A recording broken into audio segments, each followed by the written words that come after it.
All right, Monday. Happy Monday, my savvy real estate investors. Rob, Ooh. toasts to you. Mm. We hope all of you had a great and wonderful weekend.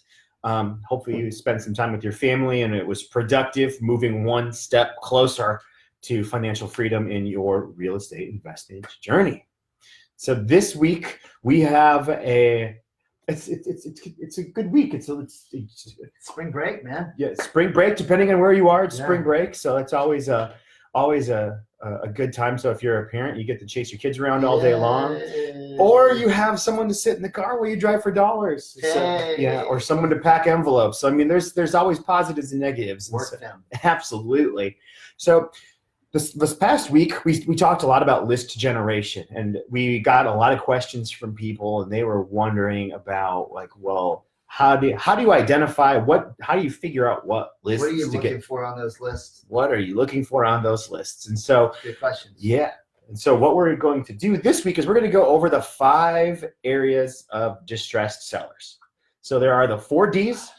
So we have death, disaster, debt, and divorce. Mm-hmm.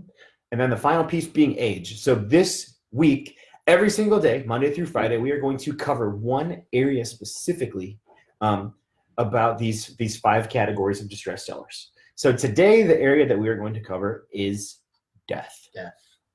It's probably the most morbid of all of them because it requires, obviously, someone to have passed on to find it. But it's also one of the most lucrative in terms of real estate investment, and for several reasons. Rob, why don't you share? Sure. So the thing with when you're looking at properties where someone's obviously passed away, you're usually looking at an estate of somebody.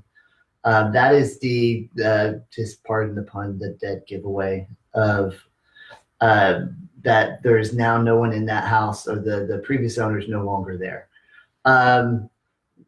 Why these things are so attractive is because when someone has passed away on a home, the the owner, I mean, once the owner's passed away on the home, the person that's going to be moving in or not moving in, or whoever's going to be responsible for the home, there's now a high likelihood that they would be willing to part with the property. Because, if you have, the example that I can, pull right out of my head is, we had a property that we were looking at over in East Dallas, where the lady was in her 80s. She passed away. All of her children are adults.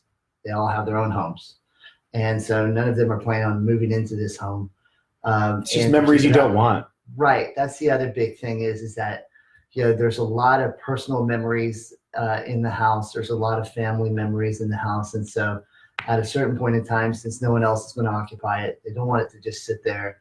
They'd like to go ahead and move on with their lives, and so they're willing to part with the property, usually at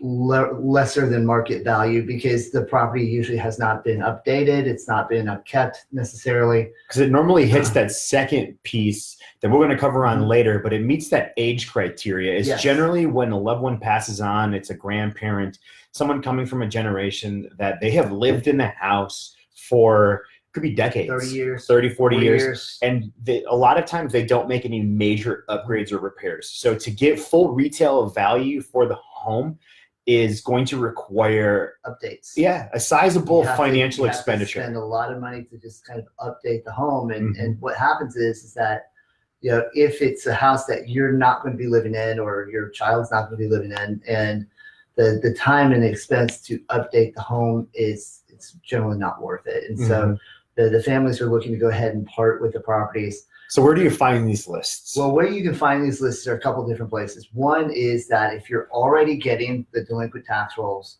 one of the things that's very common is that a property from call it a grandmother, grandfather, has passed away. Nobody's living in the property. So if nobody's living in the property, nobody's paying the taxes, because the mail is going to the estate of.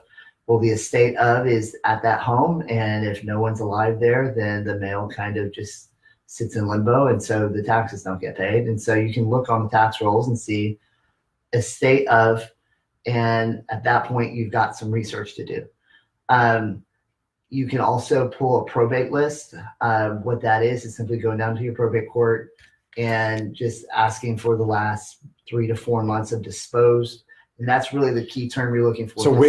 So probate court, what area of a courthouse is that? It depends on, there's probate courts in each county. Okay. And so it depends on the size of your county, whether or not there's going to be a separate probate court or not.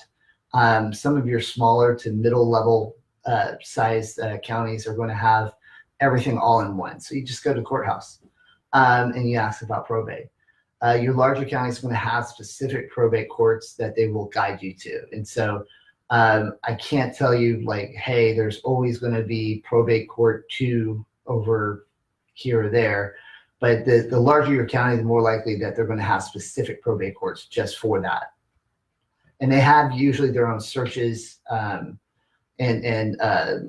your larger counties may even have an online search system for probate records.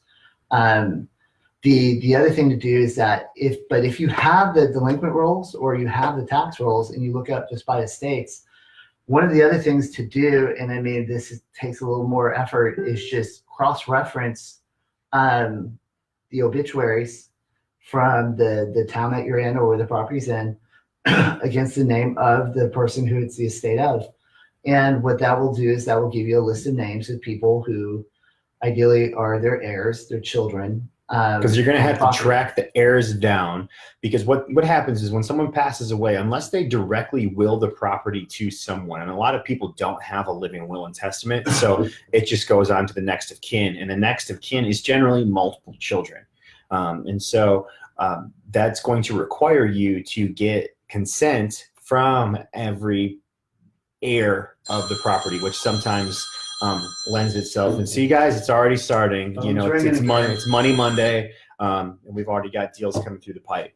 But you have to deal with the heirs. But the reason why these are worth it, and like we talked about earlier, is that they are generally lived in. They meet that age criteria. They're well kept. There's high upside in the property and a high likelihood that someone is willing to part ways with it for a dollar amount that is going to help the family, but also leave enough margin in there to make it a solid real estate investment opportunity for you. And just in going through this myself with my own family, we had a situation where grandfather passed away.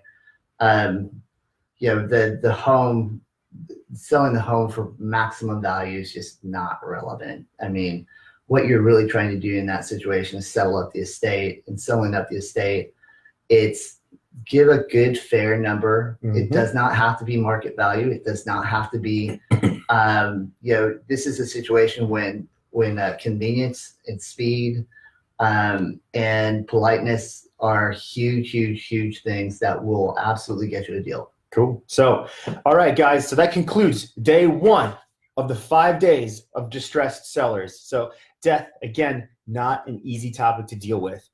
Go to your local probate court to pull the records. Look at the obituaries to identify different estates, because there are a lot of great different heirs. Absolutely. Yeah. So there's a lot of great opportunities and great deals out there. But remember, when you approach these, approach them with kindness, compassion, and a willingness and a want to help. Mm-hmm. So until next time, my savvy real estate investors, remember, if it doesn't make dollars, it doesn't make sense.